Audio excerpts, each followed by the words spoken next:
Hi, guys.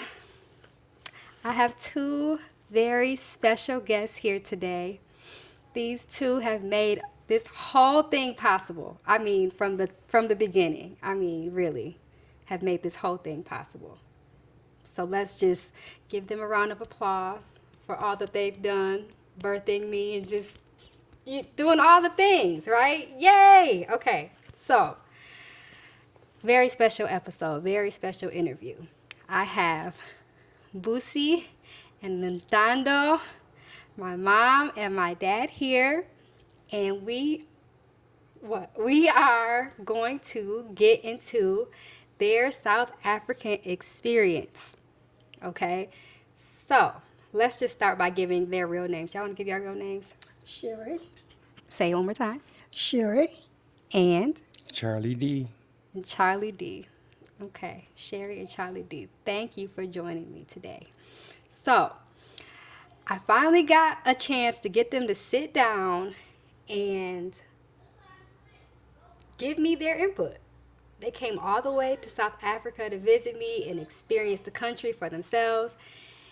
They had already been watching my content for months, watching my videos, but watching something online and experiencing it in real life are two completely different things. And so they got to experience. So we're going to ask them some questions about their experience. All right, we'll start with Mother.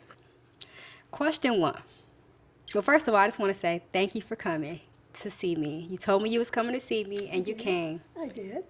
You came, and so that means so much to me, and I appreciate It meant a lot to me too. it to me too. And to put it in perspective, this was their first time on the continent of Africa, first time in South Africa, and our first time together abroad, outside of Canada. We have never been abroad. We've been to the States, we've been plenty of places in the States, but we have never been abroad as a unit. So I'm very grateful for that. So let's get into it. Okay, when you first landed in South Africa, what was the first thing that went through your mind? When I first landed, I was amazed at the size of the airport. I'm thinking South Africa, all the things I've heard, the little country place, but I was so surprised. Johannesburg has a very beautiful, large airport, so I was pretty impressed. Okay, okay. So how did it feel when you seen us? Like, because it had been probably about 6, 7 months since you, and we normally, I mean, we see each other every single day, if not every day, every other day. So being away from me and being away from Mello and Kennedy for that long, how did you feel when you seen us waving to you in the airport and like, Mom and Mommy too? Like, how did that make you feel? Actually, it made me feel good. I was surprised at how healthy you looked. I was surprised at the glow that you had. It was quite different. So that made me happy, just to see how happy you were. Um, yeah, so yeah. Okay, okay. So my next question is for my dad.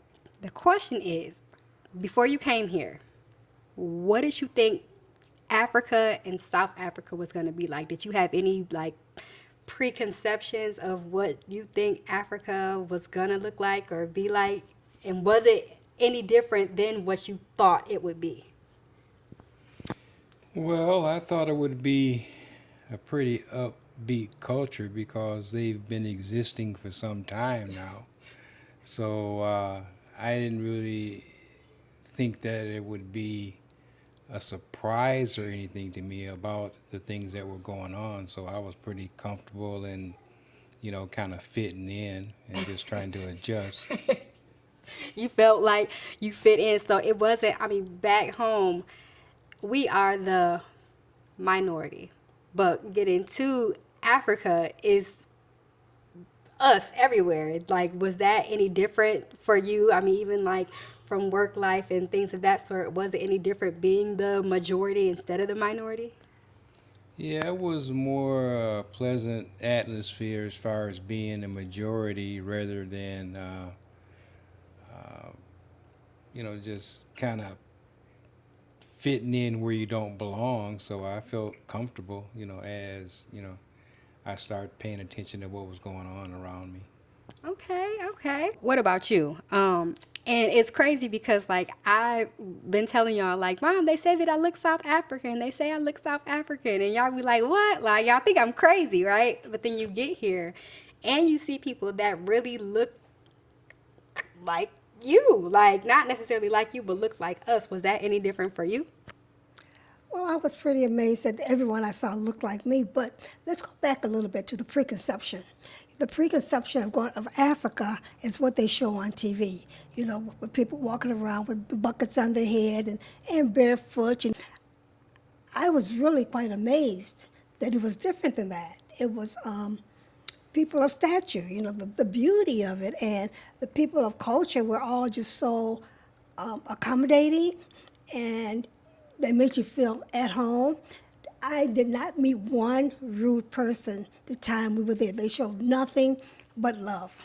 Yeah, so yeah, I was really quite impressed, and I was really quite impressed. Okay, okay, cool. So, is there anything that shocked you when you showed it? Like anything that was kind of like, whoa. Like I said before, it was not what I thought at all. The great big beautiful buildings, and of course the shopping, and what my really wow moment was the money. Of course, Oh yeah. Yeah, she likes how the rand transfers. Yeah, for sure. Okay. So, did you try any I don't think we tried anything necessarily new while y'all were here because basically the food is kind of the same. It's just a little better, if you will, if you ask me. Richer and more richer and confined to a healthy type of status rather than Yeah. fast food. Yeah. Even the fast food is healthy, like Nando's. Y'all had the Nando's and the wings. Yeah, we definitely ate really good. And you said you didn't gain no weight. But the cupcakes, Oh, was Andicio, I think that's how you Andicio? pronounce it. And that's my cupcake spot. I took them to my cupcake spot, and they loved it. Loved it. Loved them cupcakes. They went twice. That's why we was maybe even three times. 3 times. I think. That was our late night treat. So what do you think? What was your favorite place that we went to eat, or what was your favorite dish that you ate here? Wow, that's really a hard question and a good question because I went to so many different places and tried so many different things. I guess I would probably say Spurs because they had such a variety of stuff. And also, it was my birthday, and they took time off of their time to come and sing me this happy birthday in Africa, and everyone was so into it and so Yeah. involved. And then the menu just had everything on the menu. So I would say that was one of my favorite places, but they were all, I could go down the list. What did you get from Spur? Do you remember? Tell the people what you got from Spur. That's what they're famous for. Okay. Well, actually, I got ribs, macaroni and cheese. All the ribs are like awesome. They were like so tender and so good that, yeah, the ribs definitely were amazing. Okay. Okay. Any favorites for you? Any food favorites for you? Oh, I liked everything pretty much that I ordered. I didn't really have a specialty that I picked out, but everything that I ordered was really good. It was good. Made your belly happy. Great. So, with the misconceptions and the rumors and just things out there about Africa and South Africa, before coming here, were you nervous about your safety at all? Before coming, absolutely I was because you hear so many rumors. So, yes, absolutely I was. Did your perspective change at all when you got here? Or were you still pretty vigilant just because you're out the country, you're on a completely different continent? Like, did it change at all? Well, yes and no. No matter where you go, you're always going to be, watching your back. That's the way it is. But the people that I met showed me nothing but love.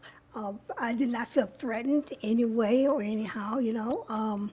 Everybody was just happy to meet me, and we danced and we just did all kinds of stuff and they were all involved. And that kind of amazed me because you don't really get that here. No, you don't. You definitely don't get that in Michigan. As far as people like embracing you, people pretty much go about their way, mind their business, and we do too. Like even down to the kids, it was weird for me. Like when we got there, everybody greets Mello and Kennedy. Like back home, we don't talk to people, kids, like and stuff like that. We might say hi, we might say, "Oh, you're cute," but like they really embrace them. So that was different for me, and I had to get comfortable with that because I'm used to being ignored, so to speak. Okay, so out of all the things that we've done here, and we've done a lot, not as much as I would have liked to do, but we did the house tour, we did Soweto, you got to see Mandela Square, we did Spur, we did the Karaki experience.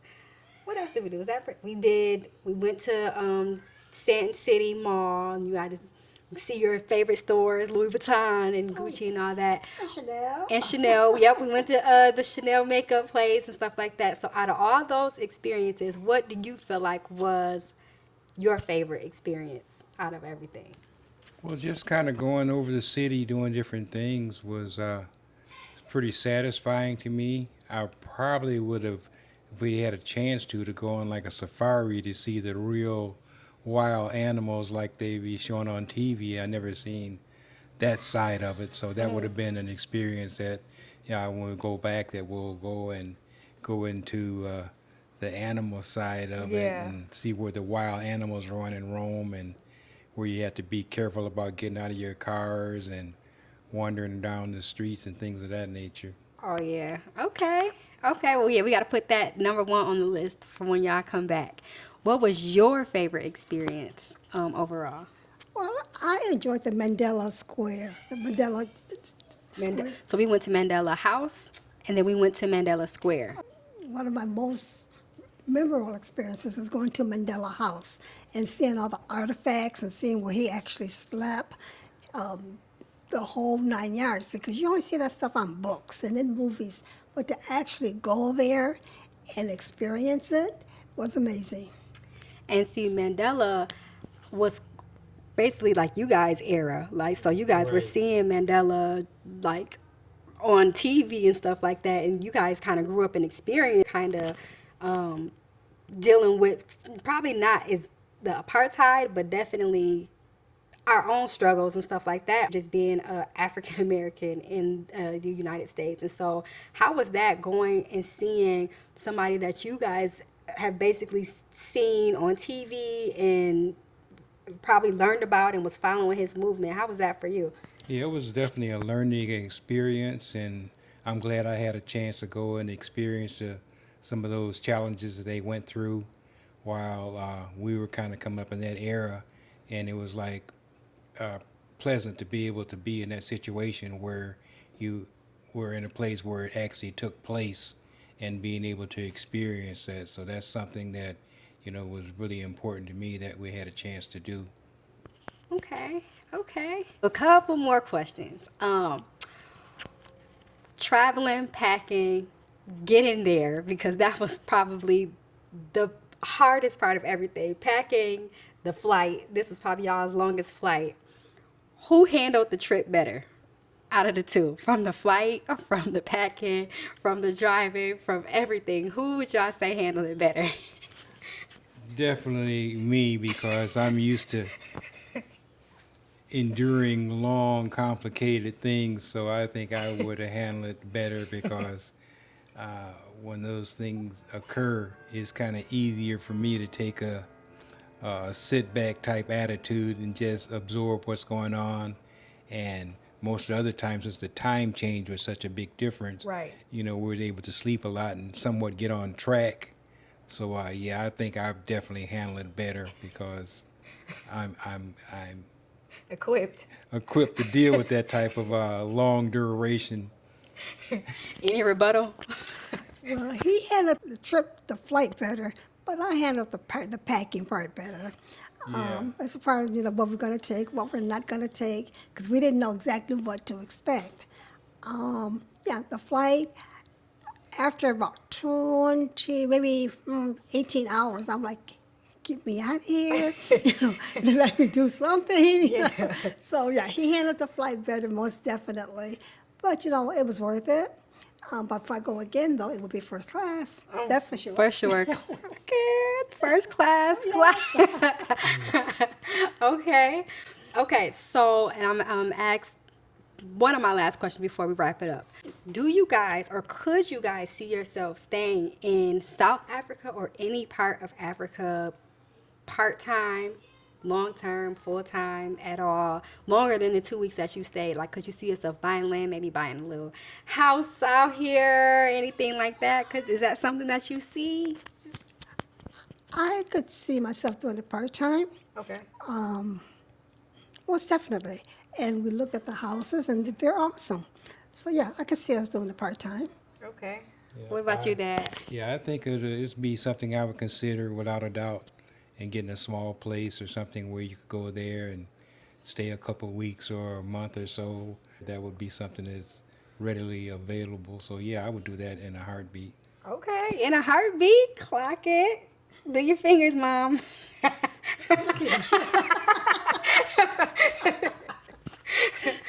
Oh, wait, one more question. Do you guys have any advice to our Black Americans, our African Americans, pertaining to Africa and visiting the continent, the country of South Africa, or just, yeah, Africa in general? I think, yeah, I do, because living in the United States, like I said, you have your own perception of what it's like. So I think every person should at least visit and see that it's not what you think it's going to be. Yeah. It's not like bondage. It's not, you're not walking around with buckets on your head, because I think I asked you, are you going to be walking around barefoot with Well, buckets on your now head? some countries do. I understand that. Some countries do. But we South did not. Africa, no. They Yeah. sometimes they be like, no, that's people from Zimbabwe that be walking, because you will see, I it did. every once in a I while. did. But Yeah, we did. yeah, okay. But it wasn't everywhere, and that's what I expected. Okay. So, yeah, that's pretty much it. Okay. Any advice from you for our fellow African Americans and just Black people in the United States pertaining to Africa? I think that is something that everyone that's African American should experience. I think you should go and try it, at least get a feel of what the culture is like, get an understanding of it, and be able to know where your roots originated from.